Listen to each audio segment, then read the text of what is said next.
Good evening and welcome to Poland Daily. I'm Nicholas Richardson and this is the news.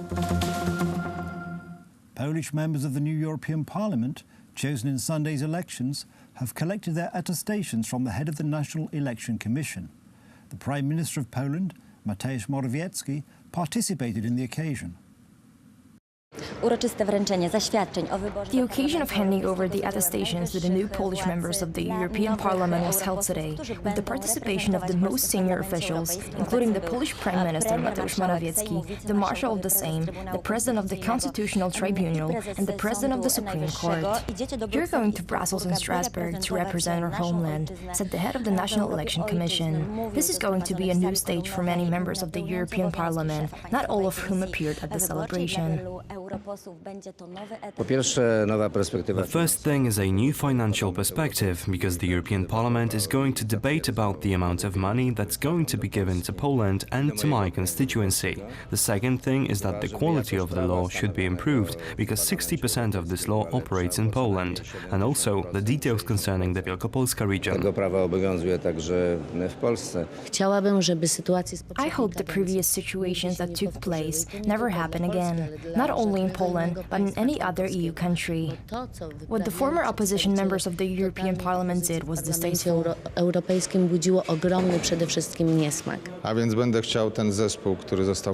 like to make the new team effective. First, we will have to negotiate the strategic positions in order to defend Polish interests. Members of the European Parliament of the Law and Justice Party will fill 27 seats in the European Parliament, the European Coalition 22, and the Spring Party will have 3.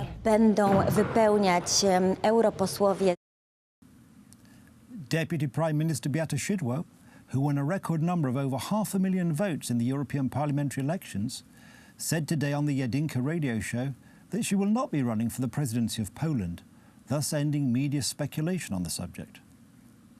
Since we are talking about your record number of votes, your enormous confidence vote during the European parliamentary elections, more than 500,000 votes for Beata Szydło, which caused some political commentators, even those serious and established ones, to start to speculate about you possibly running for the Polish presidency in 2020. In other words, that Beata Szydło could replace Andrzej Duda as the candidate of United Right Parties, of which the Law and Justice Party is the leader.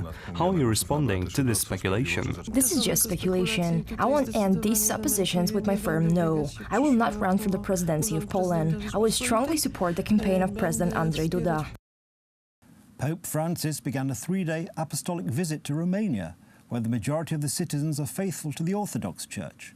The Holy Father came to Romania on the 20th anniversary of the pilgrimage of John Paul II, who visited the country in May 1999.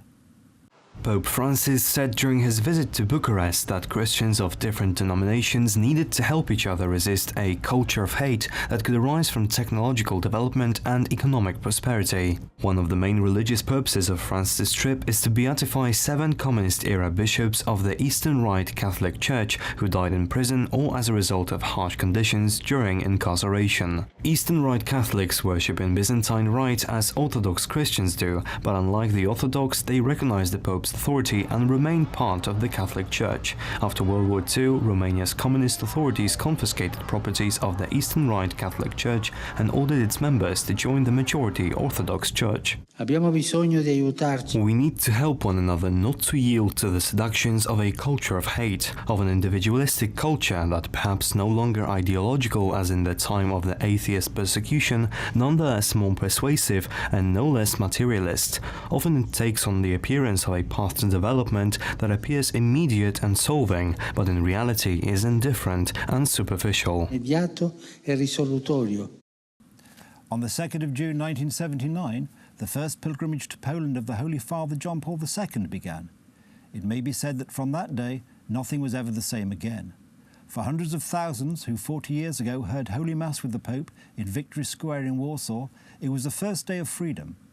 Magdalena Balkowiec has this. The first pilgrimage of the Holy Father to Poland is considered the beginning of the changes in Poland that led to the overthrow of communism. During his first homily in Warsaw, on the former Victory Square, now Piłsudski Square, where today stands a cross that commemorates that event, the most famous words of the Polish Pope were heard. Niech wstąpi duch Twój, Let your spirit descend, let your spirit descend, and he will renew the face of the earth, this earth. The KGB described the pilgrimage as a hostile invasion into the space of Eastern Europe. Papież był absolutnie wolny w tym, co mówi. The first words of the Pope for which we had waited, this was a clear reference to the fact that his predecessor had not been allowed into Poland. The Pope spoke simply as a free man, a clear text, bluntly, uncensored. We conducted a dialogue with the Pope. We sang, "We want God," and when the Pope said that it is forbidden to cross out Christ from any place on earth, then let these words of prayer bring down your spirit. It was shocking. People said that there was no way that God would not listen to the Pope's prayer. Opuszczonej przez przymierzone potęgi, tak bardzo dyplomatycznie. Responsibility for the common good is the motto of the celebration of the 40th anniversary of the first pilgrimage of the Holy Father to Poland, organized by the John Paul II Center for Thought. Jan Paweł II przyjechał do Polski.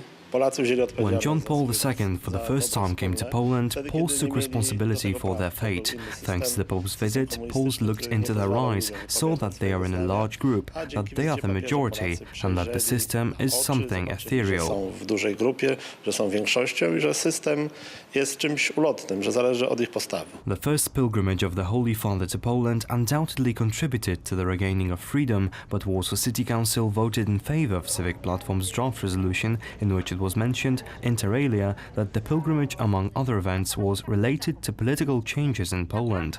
The councillors of the Citizens' Coalition put forward their own position, which only talks about 4th of June 1989. 40 years ago, John Paul II visited Warsaw, Gniezno, Częstochowa, Kraków, Kalwaria Zebrzydowska, Wadowice, Oświęcim, Nowy Targ and Krakow again. That's the news. Thank you for watching. Stay with us for the weather, Poland Daily Business and more programmes. But from me, it's have a good night and a better tomorrow.